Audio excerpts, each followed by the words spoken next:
Thank you to REBA members. Thank you to REBA supporters and REBA Virtual Member Summit sponsors. Amazon, Geronimo Energy, Google, Salesforce, Walmart. Please welcome back Renewable Energy Buyers Alliance CEO Miranda Ballantyne and Director of Supply Chain and International Collaboration, Mark Porter.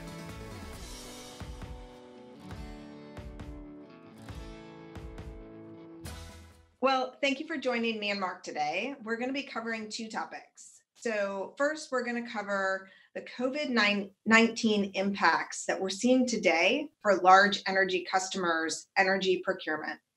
And second, Mark's then going to help us really think through how these insights might be used by our energy customers. Does that sound good, Mark? Yeah, Miranda, that sounds great. Thank you. And that was such an interesting state of the market this year. I feel like each year brings new insights and new depth, which is absolutely fantastic. Yeah, it's really true, isn't it? It was a lot of fun to do this year. A lot of really interesting new insights. So, excellent. You know, before we start, I do want to pause just from the two of us, but not just from the two of us, from the entire REBA team to thank every single company listening today that has played a role in this COVID crisis and recovery. Each week that passes, I hear another amazing story of companies stepping up. They're leveraging their incredible logistics networks to get safety gear to nurses and doctors. They're transforming manufacturing facilities from whatever it was they used to make to produce ventilators and other equipment. They're leveraging their IT to help with contract tracing. It's really amazing. Yeah, that list goes on, eh? Now I would fully endorse that, Miranda. Thank you so much indeed. And I'm also really happy and proud to see that many of these companies are REBA members. It's great. Yeah. And we at REBA are just so proud and grateful to know all of you. So thank you. And all right, Mark, let's dive in. So the question on everyone's mind is, will the renewable energy ambitions of the world's largest energy customers slow down as a result of an economy in disarray, disruptions in global supply chains and workforce availability, and project finance uncertainty on Wall Street? And we've been talking to REBA members, some of the world's largest energy buyers, and their preliminary answer is no. Their clean energy ambitions are not slowing down. And yes, they do still intend to push forward on their goals. And there are some very real impacts to the speed with which they can undertake renewable energy deals and the pace at which their suppliers can get projects built. So let's dive in here. Every month, REBA energy buyer members come together for informal peer-to-peer best practice chats. And starting in March, we began exploring how COVID may impact their clean energy goals and projects underway. And we continued that conversation at our buyers chat in April. Now, there is an important caveat before we jump into the results. So REBA is a community really of leaders and learners. Since we're an opt-in community, you're not really going to find many laggards in REBA. That's actually a really good point, Miranda, and I have to remind myself that what we're saying here is that our sample set is not representative of the general energy customer community. It's the top end of that.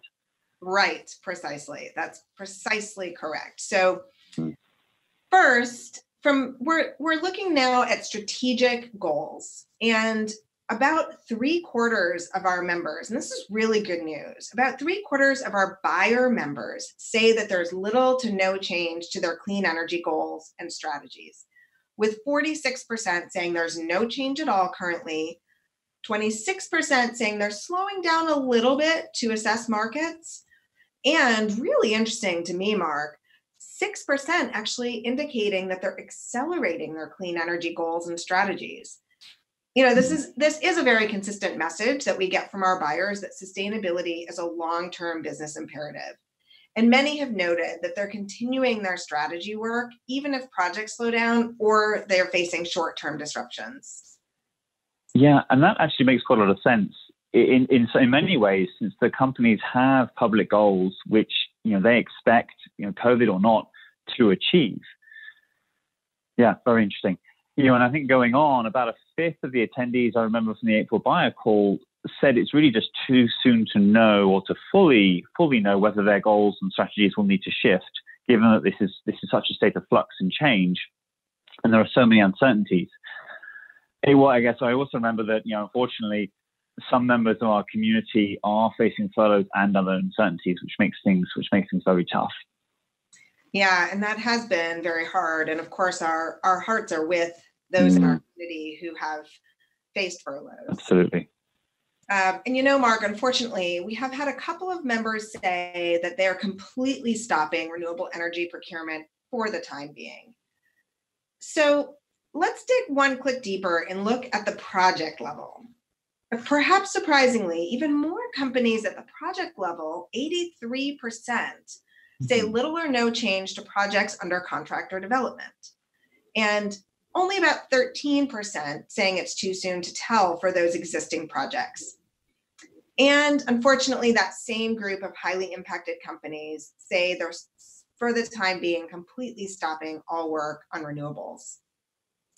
So staying at the project level, we also asked the entire REBA community. So that includes our buyer members and also our energy provider members and other project partners, what's concerning them the most about their current projects. Interestingly, despite all the data we just reviewed, 40% are most worried about internal appetite by company executives. And for those companies whose core business has been impacted by COVID, everything really just goes on hold until that gets settled. And yes, while their clean energy goals and targets do remain in place, executive attention is just focused on COVID and the recovery. And so, for example, getting time on a calendar of a key executive becomes really tough. So this perception of diminished appetite certainly appears high. So next, 22% of our respondents say that long-term pricing concerns and financing availability were their number one concern. And the Energy Information Agency just put out a short-term energy outlook that estimates that overall retail sales of electricity could fall 4.7% due to the business closures that we're faced with this year as a result of COVID, thereby driving down wholesale prices. And I know you're going to talk a little bit more about that in just a minute. And several companies are reporting that consistently net positive power purchase agreements are now beginning to fall negative for the first time. Yeah, no, that needs to be watched. One thing that we're also hearing from the other side, from the energy provider, from members there, that they have concerns that lower bank liquidity might actually then be passed down to developers and/or could lead to increased credit requirements. And also that tax equity is appearing to be very tight right now. Despite the relatively predictable returns of renewable energy projects, everything seems to be just contracting and slowing a little. Yeah, and this last point I found to be really interesting and a little bit surprising for reasons we'll touch on in just a moment. Only 15% of REBA's respondents felt that availability of projects is the number one concern. And we'll talk about this more in a moment. And certainly some of our project developers and their teams are being impacted. So let's go beyond the polling a little bit. The entire REBA team has been in frequent communication with many of our members. And more on the anecdotal side, here's a few things that they're telling us. So first, in the negotiation phase, both sides are feeling frustrated. On the developer side and the supplier side, many had been working with new buyers and the conversations were going along just swimmingly. And now they're feeling like those conversations are really slowing down as that internal executive attention is focused elsewhere. On the flip side, some of our energy buyers feel that the developer community has slowed down to really examine force majeure clauses and other contractual questions. Now, of course, all of the impact here varies by industry. Those buyers who are in the hospitality or entertainment industries are really impacted. Their operations are really impacted by COVID. And On the supply side, some of the suppliers are more impacted than others if they have greater exposure to Asian supply chains or European supply chains that may have been especially hard hit.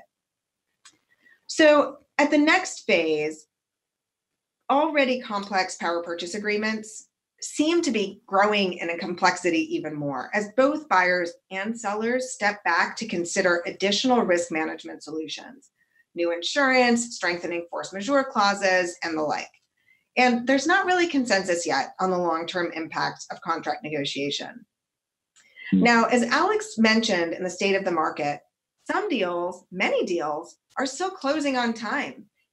However, many companies are actually choosing to postpone making that public announcement. While we do know that many of our members do plan to make announcements of deals during the REBA Virtual Member Summit over the next few months, we also know that many others are simply halting all non-COVID PR activities. And last, projects under construction are moving forward, but with some delays. Though most construction is unaffected by stay-at-home orders, some members of teams certainly are impacted.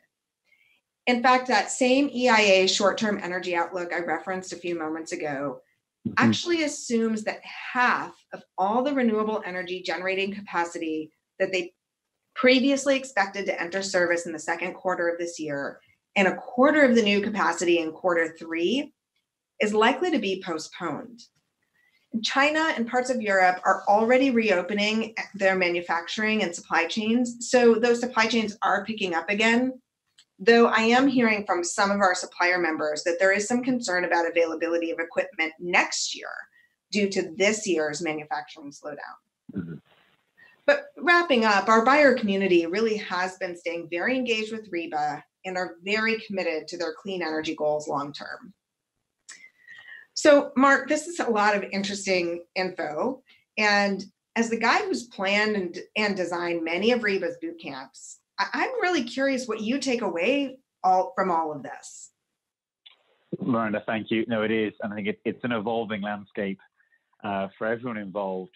But as I think across the demographics of the community, and let's say start with new buyers, we're really seeing, and hearing that the long-term view remains consistent while the near-term focus is shifting, and individuals within new buyers are taking the time to build relationships among the community of peers and then also within internally so that they're able to launch and move these projects forward once the timing is closely aligned and better with the business practices.